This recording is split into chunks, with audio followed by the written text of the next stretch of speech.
queremos comentarte, ponerte un poquito en contexto.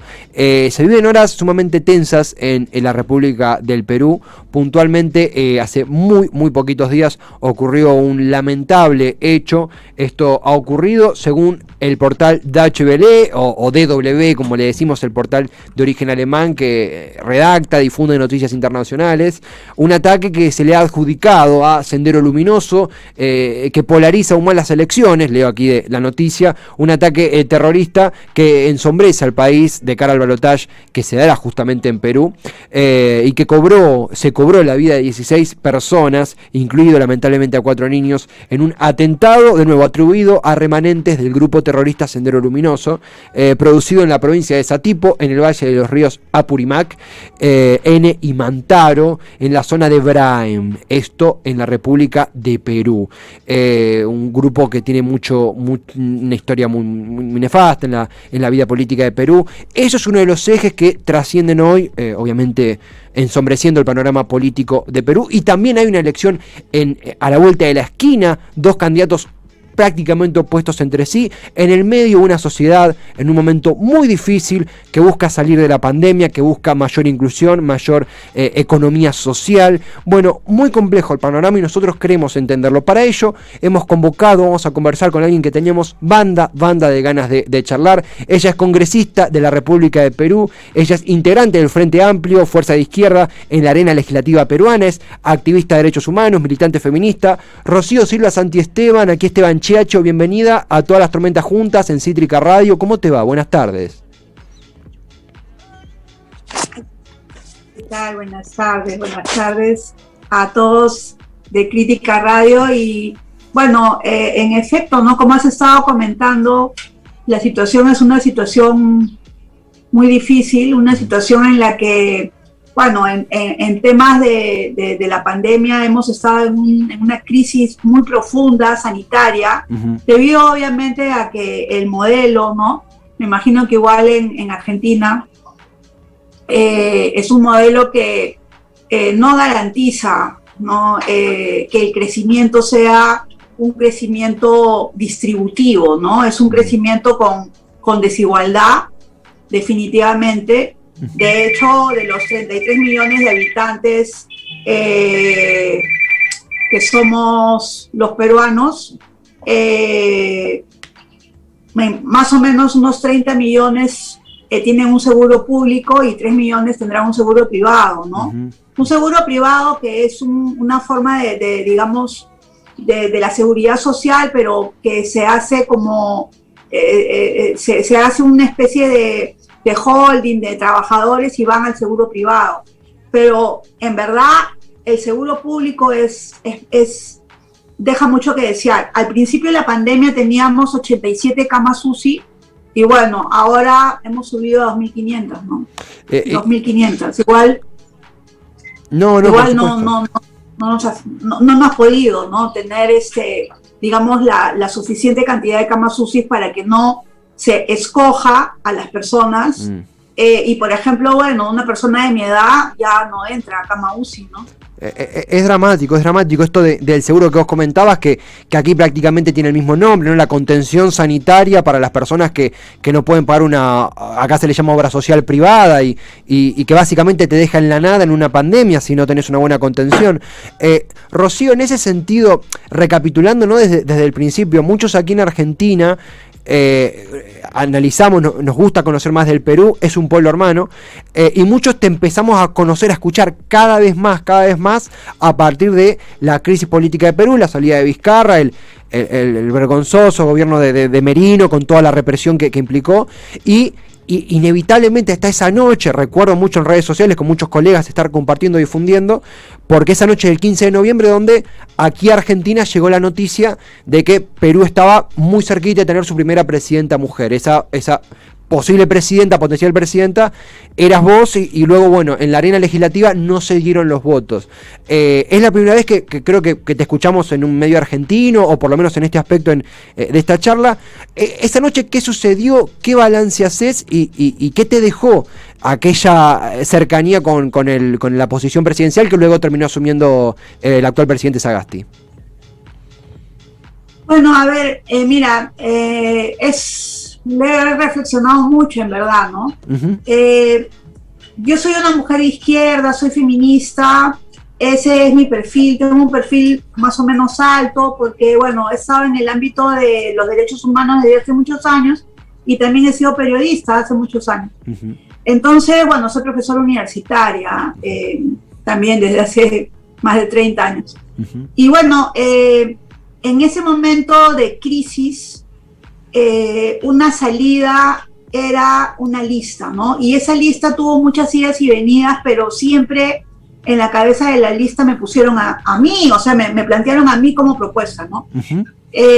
Fíjate, el día anterior, el día sábado, antes de la muerte de los jóvenes Inti Sotelo y Brian Pintado, uh-huh, que murieron debido a la represión, esa noche, en pleno centro de Lima, han muerto a 3 cuadras del Congreso de la República, a 5 cuadras del Palacio de Gobierno.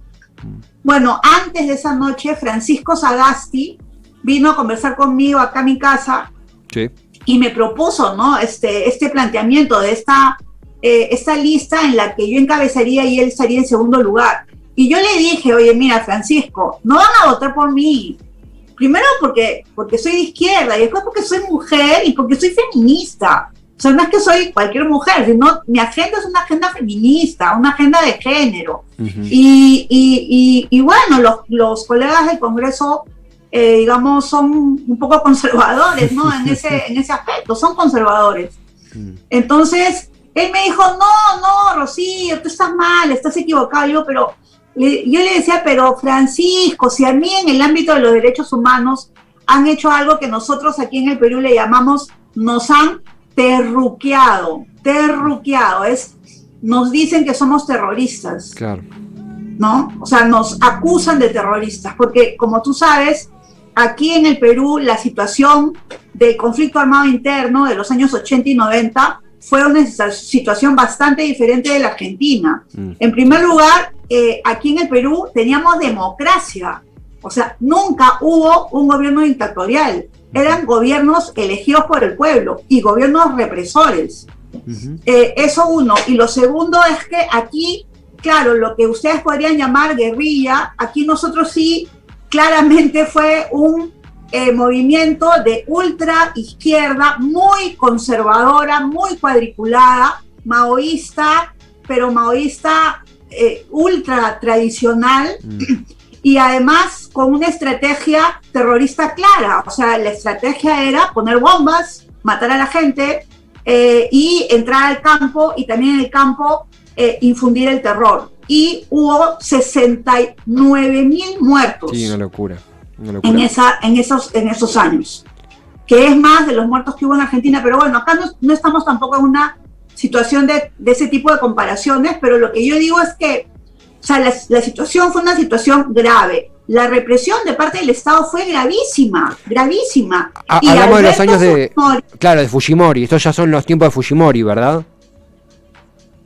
En la peor represión no fue con Fujimori. La peor represión en el campo fue en la época de Belaúnde, de Fernando Belaúnde, en el año 1984. Es el índice más alto de desaparición forzada y de asesinatos. En una zona de Ayacucho, por ejemplo, al costado del cuartel, en una zona que hoy día se llama La Hollada, ahí enterraron cientos de cadáveres,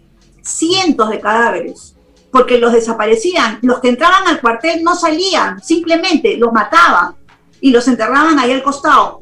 Fueron tantos que tuvieron que poner un horno para quemar cadáveres cuando se les pidió una investigación fiscal.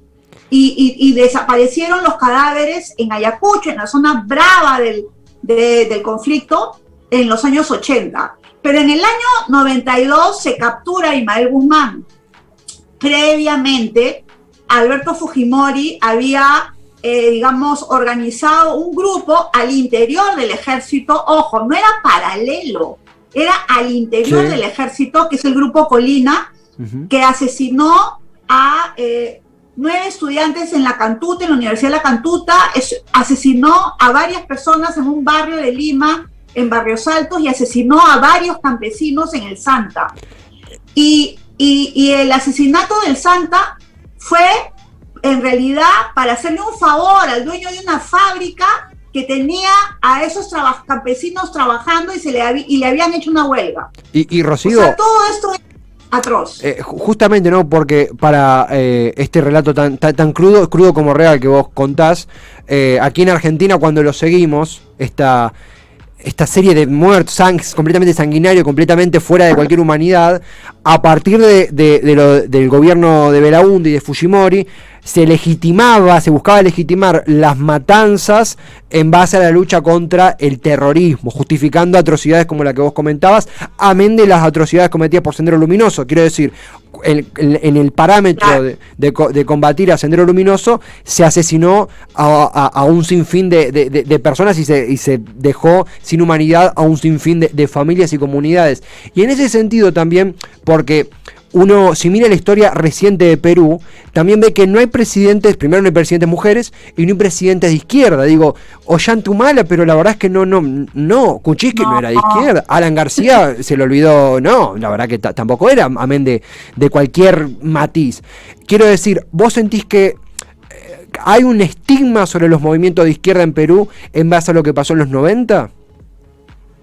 Definitivamente. Es más, a nosotros, por ejemplo, yo soy una persona que está, aún hoy en día formo parte del movimiento de derechos humanos, ¿no? Uh-huh. Estamos ahora, por ejemplo, en un proceso electoral dentro del movimiento para escoger al nuevo secretario ejecutivo.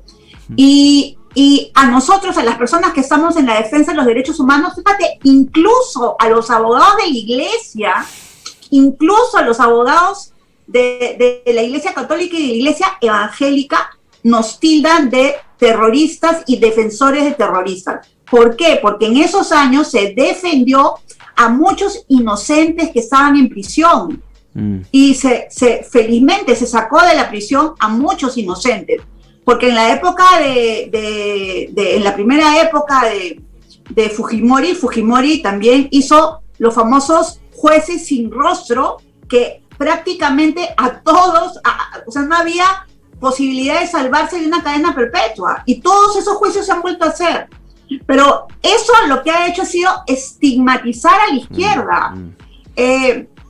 Hace unos días un sociólogo y amigo uruguayo, Eduardo Budinas, escribió un artículo diciendo que en el Perú había un corrimiento a la derecha, pero temerario. O sea, Verónica Mendoza, que en cualquier otro país podría ser considerada de centro izquierda o incluso socialdemócrata por sus propuestas, aquí era prácticamente calificada de izquierda radical y terrorista. Por eso digo, o sea, lo que hay es es un discurso, una narrativa de la derecha de crear nuevamente pánico. Por eso la situación que se han dado en el BRAEM es una situación muy compleja y una situación muy peligrosa, porque estamos en medio de un proceso electoral en que hay dos candidatos. La candidata de la derecha, la candidata que está denunciada a 30 años de prisión. Sí. Eso es lo que ha pedido el fiscal, 30 años de prisión. La candidata que dirige una organización ilícita para delinquir, que ha recibido millones de dólares para hacer su campaña, de los banqueros, de los dueños del Perú. Y por otro lado tenemos a un profesor de rural, que también es además rondero. Acá tenemos una institución que se llaman las rondas campesinas, sí. Que es de izquierda. Y eso ya lo convierte en prácticamente, no sé, como el delfín, entre una mezcla del diablo con el delfín de Hugo Chávez. Y Rocío, pero en ese sentido, porque retomando un momento, porque vos comentaste esa conversación con el actual presidente Sagasti, quiero decir, para que aquí en Argentina tomemos dimensión, estamos hablando de protagonistas de la historia reciente de Perú, amén bueno, no es Sagasti un presidente electo por voto popular, es un presidente de transición y emergencia, de hecho él se ha autodenominado así. Él te dice que te secunda como vicepresidente o como vicepresidente segundo, esto no se da, queda Sagasti asumiendo la presidencia.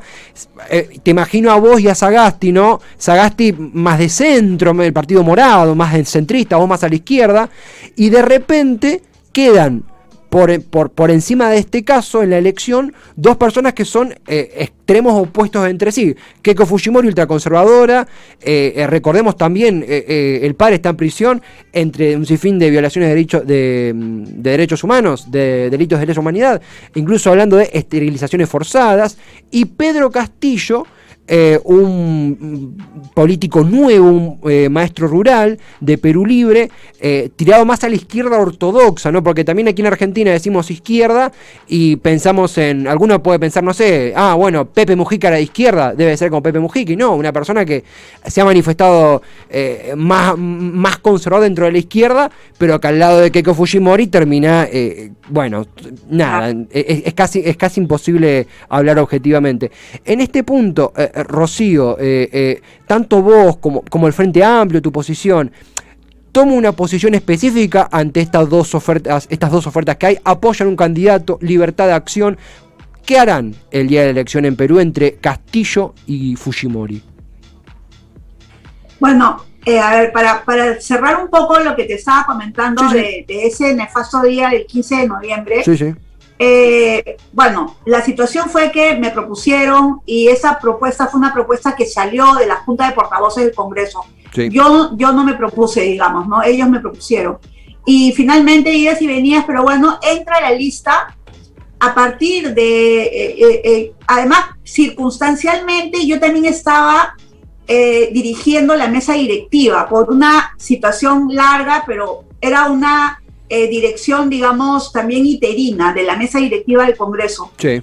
Y bueno, lo que sucedió entre el momento en que nosotros dijimos a las 8 de la noche va a haber un pleno para poder hacer la elección, que fue las 8 de la noche, y cuando cerramos, digamos, la propuesta fueron algo así como las 5 de la tarde. En esas 3 horas, las redes sociales, los periodistas de derecha, los diarios de derecha, etcétera, se dedicaron a descalificarme. Y descalificarme, ¿por qué? Porque soy de izquierda, porque soy feminista, me decían desde abortera hasta terrorista. Y lo que sucedió fue que finalmente no se consiguió los votos, porque se votó 54 votos en contra y creo que 48 a favor, o sea, por una mínima cantidad, pero bueno, no se consiguió los votos. Entonces, en ese momento la situación estaba tan caldeada y tan compleja, y yo estaba muy preocupada porque yo no quería que hayan más personas fallecidas por la represión. Tenía que haber un cambio, tenía que tomarse una decisión. Entonces, bueno, decidimos suspender, cosa que me criticaron mucho porque me dijeron, no, se tienen que quedar hasta las 4 de la mañana, pero que sale el presidente. Y dije, no, vamos a suspender. Suspendimos a las 11 de la noche, al día siguiente regresamos y se armó una lista de consenso y finalmente salió Francisco, que era lo que yo pensaba desde un inicio, ¿no? Porque él, primero que, por supuesto, él es una persona más de derecha, pues, ¿no? Una persona que defiende el status quo, en primer lugar, una persona que tanto él como yo habíamos votado en contra de la vacancia, no habíamos respaldado a Merino. Yo había salido a las calles a protestar, sí. Francisco no había salido, pero estaba obviamente en una posición de cuestionamiento a Merino, y además Francisco tiene, digamos, Francisco Sagasti, el presidente del Perú, tiene una experiencia, no ha trabajado en el Banco Mundial, en fin, entonces, digamos que una persona que daba más confianza a los sectores, digamos, que son los dueños del país, esa es la verdad. Claro, sí, ¿no? Sí, se entiende, se entiende. Lamentablemente. Entonces te podrás imaginar, Esteban, te podrás imaginar la situación en este momento. Si no confían en una persona que, digamos, que ¿qué te digo? O sea, que yo tengo un doctorado en Estados Unidos, pues, no sé, tan chavista y radical no puedo ser. Imagínate cómo no van a confiar en un profesor que también tiene una maestría, dicho sea de paso, en Lima, pero en un profesor que ha representado al sector más radical de la huelga magisterial. O sea, era obvio, ¿no? Ya lo han, digamos, lo han terruqueado tanto a Pedro Castillo que se ha vuelto ya como un teflón, ¿no? O sea, es tanto que ya no funciona, no sirve. Es al contrario, es al revés, ¿no? En ese sentido... Y estamos ante esa situación ahora, ¿no? Nomás esto del teflón, ¿no? De alguna manera decís como que las críticas... No, perdón, continúa porque me parece interesante esto de la situación, no quiero interrumpir. Justamente esto de, ante esta situación que vos la describiste muy bien, la confianza en los sectores concentrados, los dueños del país, algo que sucede en cada nación del mundo, que terminan inclinando la balanza, aparece algo que está al extremo de cualquier oferta que tanto el presidente Sagasti como vos pudieran componer. Del otro lado, el ultraconservadurismo Keiko Fujimori, pero también hay que decirlo, Pedro Castillo, que representa una izquierda que, no está a favor de los derechos LGTB, no ha tenido una agenda feminista, pero también es un camino de dos salidas, digo, no es que es una elección más general que en todo caso ya concluyó. Por eso te consultaba, imagino que es complejo, ¿no? Si toman posición, si libertad de acción. De nuevo, sé que es complejo, pero imagino que es lo que más se piensa. Sí, es una situación compleja y como bien dices, hay una situación concreta, ¿no? Y es que Pedro Castillo, primero, Pedro Castillo viene del mundo rural, del mundo de las rondas campesinas, que es un mundo, tradicionalmente machista, ¿no? Sí. Pero yo he trabajado en la zona de Cajamarca, mi familia es de la zona, y conozco a muchos ronderos que también son muy progresistas en este tipo de temas. Sí. Pero Pedro Castillo, creo, si más no me equivoco, es evangélico, su esposa es de la iglesia evangélica, y entonces ahí es una mezcla extraña, ¿no? Porque por un lado tenemos que es de izquierda y tiene una propuesta, digamos, de economía mixta, de planteamientos diversos en relación con la izquierda, pero no tiene una agenda ni siquiera mujer, ¿eh? O sea, no digamos la palabra género, que no la quiere ni mencionar, sí. Porque para los grupos más conservadores de la iglesia evangélica, el género es una ideología. Bueno, eso, ustedes son exportadores en Argentina de estos dos señores que se han dedicado a difundir esta idea por toda América. ¡Qué vergüenza! Me pongo así. Venido por acá también. Nada. Sí, ya no me acuerdo ni cómo se apellidan, pero ya, sí, ellos, sí. Entonces, hay un sector muy, muy conservador, ¿no? Muy conservador. Entonces, están obviamente en contra de los derechos LGTBI,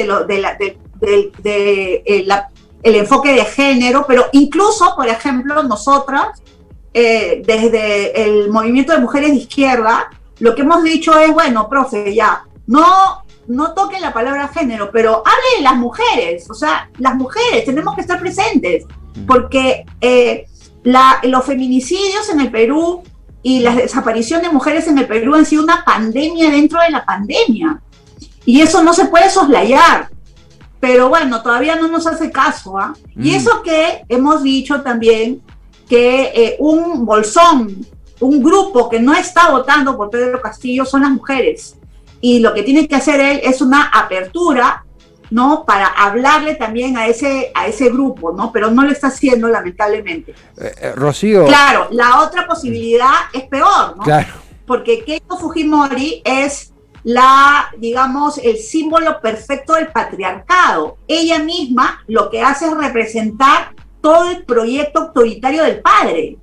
Sí. O sea, ella es un instrumento del proyecto autoritario del padre. Además, sumado a todos los procesos corruptos en los que ella es implicada. Entonces, eso ni hablar, no es una posibilidad.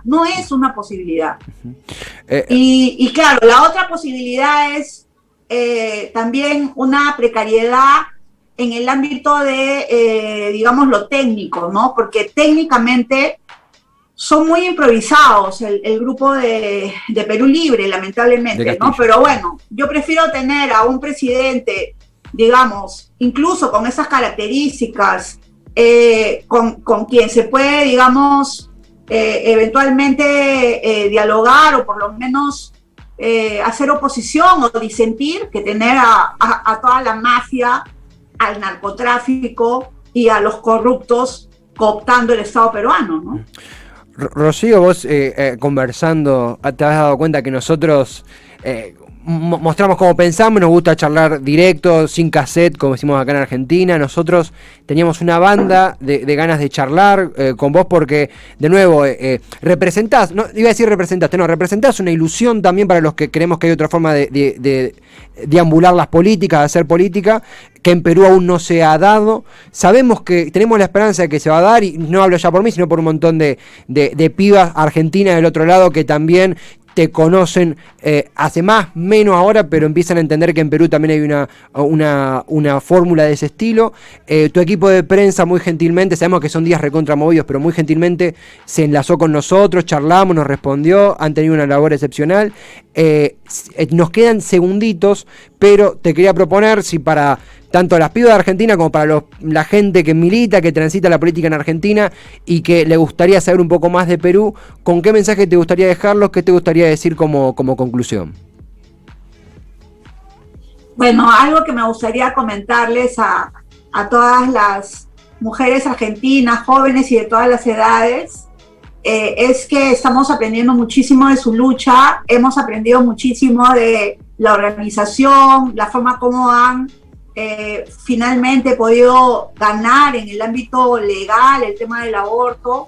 Ese es un tema muy, muy duro, muy difícil para nuestro país, somos, bueno, muy conservadores, y lo que sí me gustaría que pudieran ellas quizás dialogar con nosotras es lo siguiente, es que nosotros lo que podemos aportar es la lucha de las mujeres indígenas. Las mujeres indígenas en el Perú tienen toda una tradición de luchas, porque acá nosotros percibimos que cuerpo y territorio es el elemento básico de nosotras las mujeres para poder entender la increíble y necesaria lucha contra el, digamos, calentamiento global. O sea, lo que hay que hacer es, obviamente, estar muy atentos y además es plantear toda una serie de estrategias. No, desde las mujeres indígenas yo he aprendido a entender qué implica el territorio, y ellas siempre me dicen algo: nosotras no somos dueñas del territorio, nosotras somos parte del territorio. Entonces creo que ese es uno de algo que me gustaría compartir con las mujeres argentinas, que yo sé también que tienen toda una increíble digamos, tradición de luchas en zonas como San Juan, como Mendoza, en fin, en otros lugares, incluso lo de Vaca Muerta, etcétera, que han habido muchas situaciones de defensa de los territorios, y yo creo que eso es algo que también estamos aprendiendo, y quizás en este diálogo podamos aprender mutuamente y crecer, ¿no? Que esa es la idea. Totalmente, Rocío. Ha sido una charla que nos deja mucho en qué pensar. Afortunadamente no será la última, se repetirá, habrá mucho que conversar de nuestros países. Por lo pronto, y sé que hablo no solo por todo Cítrica Radio, sino por toda la comunidad aquí argentina, el gran abrazo, gracias por tu tiempo, por la charla, el abrazo a tu equipo de prensa, y hasta la próxima, de verdad. Perdón, gracias, Esteban, y bueno, un gran abrazo a todos los que escuchan Cítrica Radio. Muchas gracias, de verdad. Un fortísimo abrazo, gracias, Rocío. Hasta pronto y gracias totales. Ella es Rocío Silva Santiesteban, una nota que teníamos un montón de ganas de hacer realmente. Su equipo de prensa muy gentilmente, de nuevo, es una de las protagonistas de la vida política de Perú en la actualidad, y su equipo de prensa muy gentilmente le mandamos un mail, dijo sí, hagámosla, charlemos, una nota fortísima, con una de las protagonistas de la historia reciente de Perú. Estuvo muy cerca de ser presidenta, de ser la primera presidenta de Perú. No se dio, muchos nos ilusionamos con eso, y ella explicó los motivos y los detraces de escena y lo que comienza ahora en Perú, lo que puede comenzar ahora en Perú. Habló de Castillo, habló de Fujimori, Acá J. Lucía pone que increíble y perverso que Keiko Fujimori no solo sea candidata, sino que tenga posibilidades reales de acceder al gobierno. Tremenda entrevista, gracias J. Lucía por estar allí. Es todo gracias a ella, Rocío Silva Santiesteban, que nos consiguió una charla imprescindible para comprender la vida política peruana en la actualidad. La rompió toda, congresista de la República de Perú, militante feminista, activista de derechos humanos. Nuestro afecto, abrazo a ella, a su equipo de prensa y a todos los hermanos y hermanas peruanos y peruanas que son un pueblo hermano de nuestro país y de este continente.